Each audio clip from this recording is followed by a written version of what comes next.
Item ಯಾವುದೇ ಇರಲಿ try ಮಾಡಿ ಆಚಿ ಚಿಕನ್ ಮಸಾಲಾ. ಒಬ್ಬ ಟೆಕ್ನಿಷಿಯನ್ಸ್ ಒಂದು ಸಿನಿಮಾ ಮಾಡ್ತಾರೆ ಅಂತ ಅಂದರೆ ನನ್ನ ಮೊದಲ ಒಂದು ಅವ್ರಿಗೆ ಸಪೋರ್ಟ್ ಇದ್ದೇ ಇರ್ತದೆ ಯಾವತ್ತಿದ್ರೂ.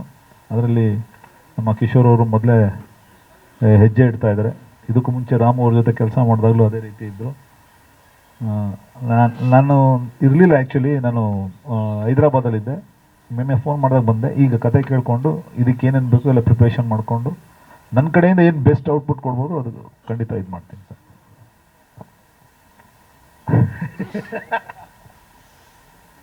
ಎಲ್ಲ ತಾವುಗಳೇ ಬೆಳೆಸಿರೋದು ಸರ್, ಅಷ್ಟು ಬಿಟ್ಟರೆ ಇನ್ನೇನಿಲ್ಲ ಸರ್.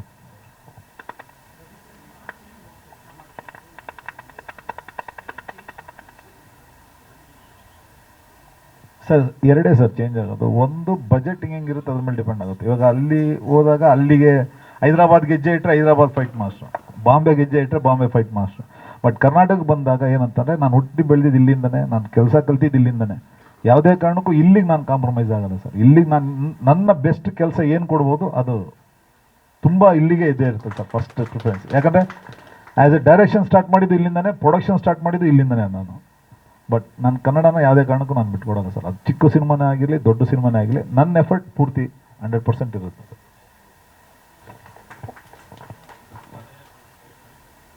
ಖಂಡಿತ ಸರ್. ಈಗ ನನಗೂ ಈಗ ಸರ್ ನಾನು ಬಂದಾಗ ಬಿಗಿನಿಂಗಲ್ಲಿ ಹೊಸಬನೇ, ನನಗೂ ಅವಾಗಿದ್ದಂಥ ಎಲ್ಲ ಸೀನಿಯರ್ ಡೈರೆಕ್ಟರ್ಗಳು, ಸೀನಿಯರ್ ಪತ್ರಕರ್ತರು, ಆಡಿಯನ್ಸ್ ಎಲ್ಲರೂ ನನ್ನ ಜೊತೆಲಿ ಕರ್ಕೊಂಡು ಹೋಗಿದ್ದಕ್ಕೆ ನಾನು ಇಲ್ಲಿ ಗಂಟ ಬಂದಿರೋದು ಸರ್.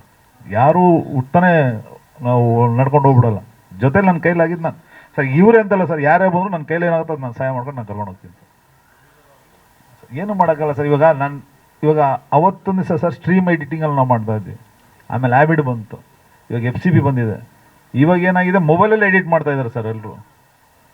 ಬಟ್ ಕಾಲಕ್ಕೆ ಏನು ಬೇಕೋ ಅದನ್ನು ನಾವು ತೊಗೊಂಡೋಗ್ಬೇಕು ಅಷ್ಟೇ. ಬಟ್ ಆದ್ರೂ ನಾನು ಒಂದಂತ ಹೇಳೋಕ್ಕೆ ಇಷ್ಟಪಡ್ತೀನಿ ಸರ್, ಸಿನಿಮಾ ಥಿಯೇಟ್ರಲ್ಲಿ ನೋಡಿದ್ರೆ ಅದರ ಎಂಟರ್ಟೈನ್ಮೆಂಟ್ ಸರ್. ನಾವು ಮೊಬೈಲಲ್ಲಿ ನೋಡಿದ್ರೆ, ಮನೇಲಿ ಕೂತ್ಕೊಂಡು ನೋಡಿದ್ರೆ ಯಾವುದು ಸಿನಿಮಾ ಅಲ್ಲ ಸರ್.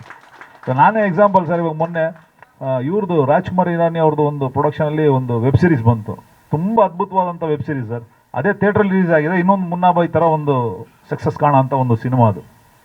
ಆ ಥರ OTTಲಿ ಬಂದಿದೆ.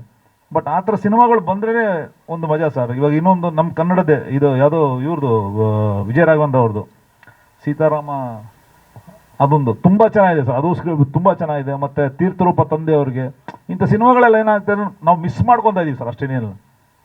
ಬಟ್ ಹಾಂ ಅಲ್ಲ ಆಯಿತು ಸರ್. ಬಟ್ ಆ ಎಕ್ಸ್ಪೀರಿಯನ್ಸ್ ಮಾಡ್ತಾ ಇಲ್ವಲ್ಲ ಸರ್ ಯಾರು, ಈಗಿನ ಹುಡುಗರುಗಳು, ಈಗಿನ ಯೂತ್ ಆ ಫೀಲ್ನ ತೊಗೊತಾ ಇಲ್ಲ ಸರ್. ಸರ್ ನಿಜವಾಗ್ಲೂ ನಾನೇ ಯಾವುದು ದಿಲ್ವಾಲೆ ದುಲ್ಹನಿಯಾ ಲೇ ಜಾಯೆಂಗೆ ಇದು ಸಾರಿ ಆ ಸಿನಿಮಾನ ವೀರೇಶಲ್ಲಿ ಹೋಗಿ ನಾನು ಆಟೋ ಓಡಿಸ್ತಾ ಇದ್ದೆ ಸರ್. ಅವಾಗ ಆಟೋ ನಿಲ್ಸೋಕ್ಕೆ ಪಾರ್ಕಿಂಗ್ ಜಾಗ ಇರಲಿಲ್ಲ ನನಗೆ.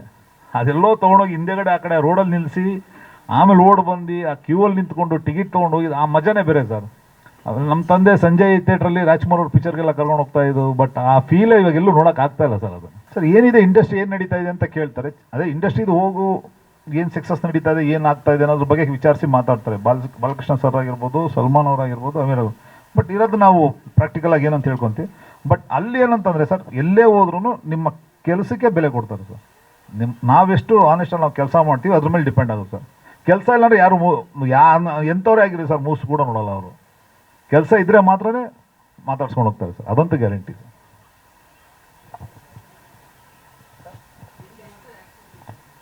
ಇನ್ನೂ ಡಿಸ್ಕಷನ್ ಮಾಡ್ತಾ ಇದ್ದೀನಿ ಸರ್. ನನಗಿನ್ನೂ 5 ಇದೆ ಅಂತೆ ಸರ್, 5. ಬಟ್ ಆ್ಯಕ್ಷನ್ ಅನ್ನೋದಕ್ಕಿಂತ ಇವಾಗ ಲೇಡಿ ಓರಿಯೆಂಟೆಡ್ ನನಗೂ ಒಂದು ಹೊಸದಾಗಿ ಒಂದು ಅನುಭವ ಅಂತ ಹೇಳ್ಕೊಳಕ್ಕೆ ಇಷ್ಟಪಡ್ತೀನಿ. ನೋಡೋಣ ಖಂಡಿತ ಬೆಸ್ಟ್ ನಾನು ಏನು ಕೊಡ್ಬೋದು ಅದು ಕೊಡ್ತೀನಿ ಸರ್ ಖಂಡಿತ.